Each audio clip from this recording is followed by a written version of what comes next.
Houston Grand Opera opens its 24-25 season with Verdi's Il Trovatore. 2 seasons ago, HGO opened with Verdi's often performed La Traviata, not to be confused, one or the other. This is Dr. David D. Shine, and welcome to a special edition of Starstruck as we keep our audience up on the arts, theater, and entertainment scene.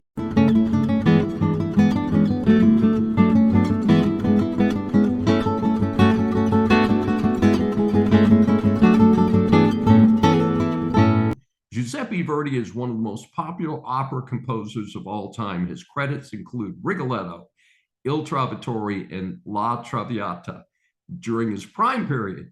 But later in life, and he lived a long time, he produced Aida, one of my favorites, Otello, and Falstaff. Il Trovatore is Italian for the troubadour, although we didn't have a lot of troubadouring.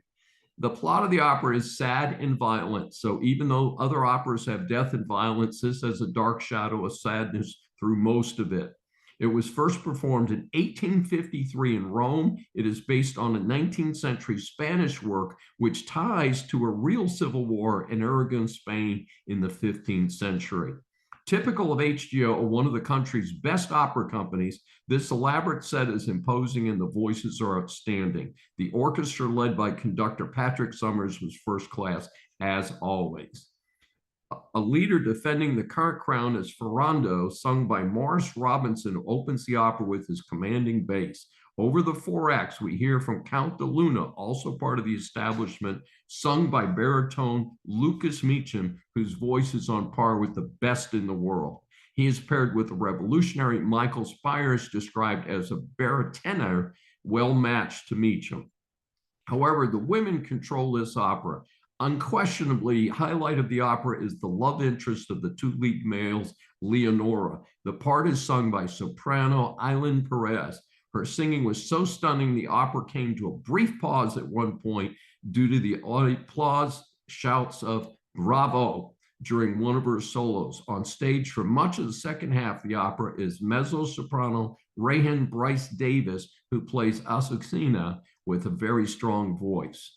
While I talk about singing, to be fair, opera stars must be good actors, not just great voices. The acting was good throughout this difficult plot.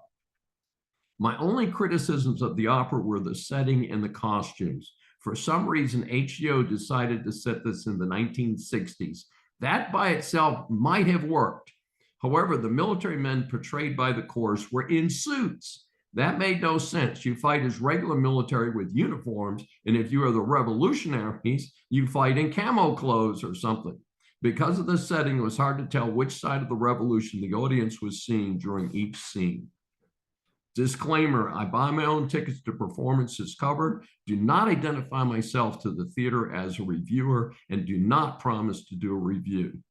Dr. Dave awards the HGO 5 stars for the music and the fabulous voices in Il Trovatore, but only 3 stars for the production's design and costumes. This is Dr. David D. Shine for Starstruck.